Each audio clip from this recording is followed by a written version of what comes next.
Hello, I'm Nick Sheedy. And I'm Kimberly Morgan, and we are the genealogy team for Finding Your Roots, which airs on PBS. We asked for your ancestry questions, and you responded in a huge way. We received more than 900 questions, and we're going to try to answer as many as we can. Let's jump right in on the first one.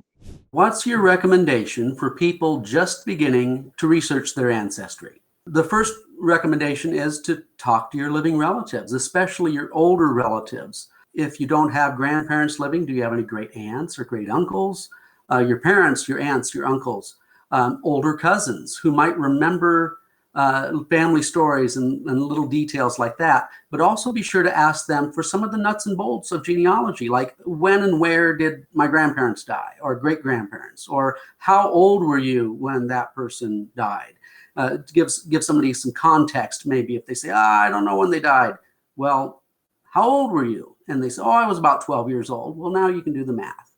I agree. Talk to your family members, interview them, as Nick said. And when you do interview them, make sure that you record that interview with a video camera, your cell phone, something. Also, take notes on paper. Date your notes, put down who you talked to. That way you'll have a paper copy and a digital copy of the interview for reference later.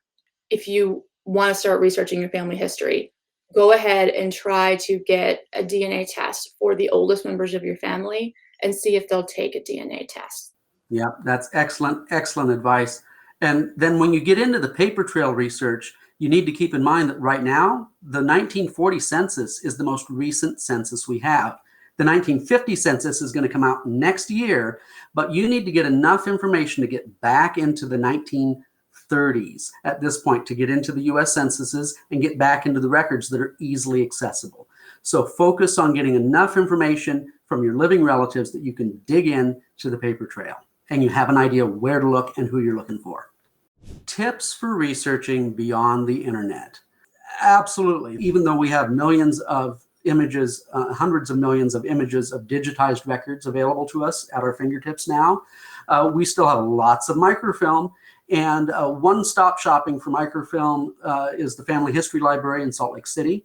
They have microfilm of records from counties and states and countries all over the world.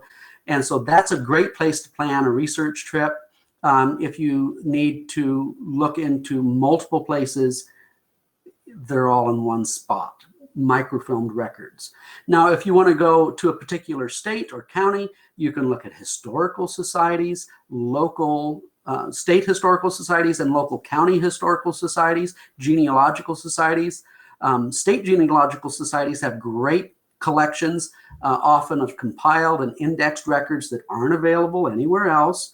And I've had great luck. For instance, Crawford County, Ohio, where my grandma Rosella's ancestors lived, the Crawford County, Ohio Genealogical Society went around and not only took inscriptions off of every gravestone in the county, they abstracted all of the old church records and marriage records and whatever records were available to them to connect the dots in this great spreadsheet.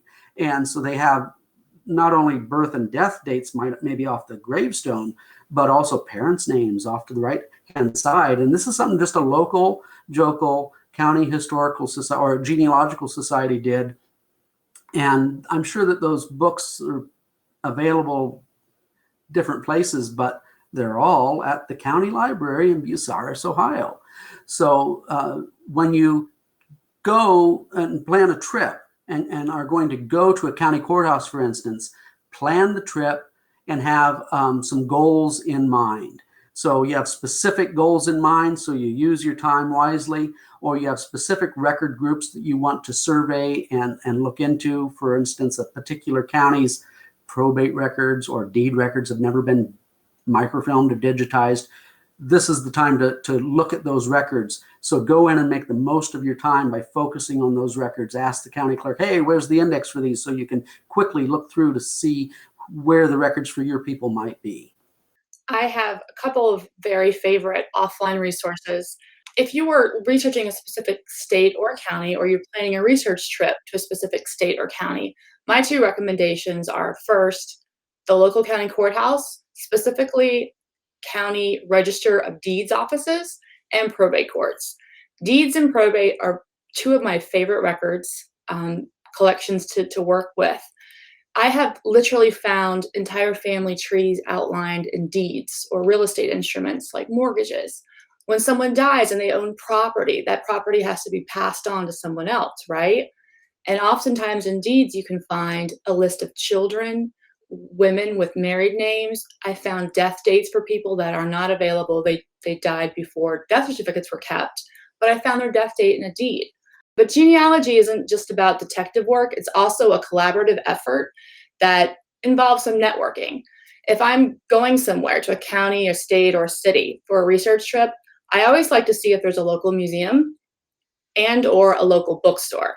And I usually go and I talk to the staff because where do history nerds and genealogy nerds kind of congregate? Museums, libraries, bookstores, local bookstores. And I'll ask the staff, hey, do you know anybody that's interested or knowledgeable about genealogy or a particular topic of local history? I've had great luck finding amazing people by referral, by word of mouth. Oh yeah, there's a gentleman that comes in all the time and he reads the microfilm of the old newspapers. He's got a great memory. He can tell you all about it. Call them, make contact, and I've gotten incredible information that way. So network, ask the local staff if they have recommendations or if they know somebody that might be able to provide you with some information. And I have one thing to add about the probate records is when we are researching African American families and we get back to the slave era, the probate records become absolutely critical. I shouldn't say critical, but extremely important. And I would say the most important documents within the probate record group are the inventories and the estate sales, because these, even if there's a will, it may not list every slave by name, but the inventories and the estate sales will often list every slave by name, usually by age, sometimes in such a way that you can infer a family group. And the value of the slave tells you something about that person, how valuable they were to the slave holder. And so those are very valuable record groups. And there are some counties that have never had their probate records even microfilmed, and you have to go to the courthouse to find them. Any tips on finding female ancestors, maiden names, and more about their lives? Well, for a maiden name, the best record to go after is going to be the marriage record.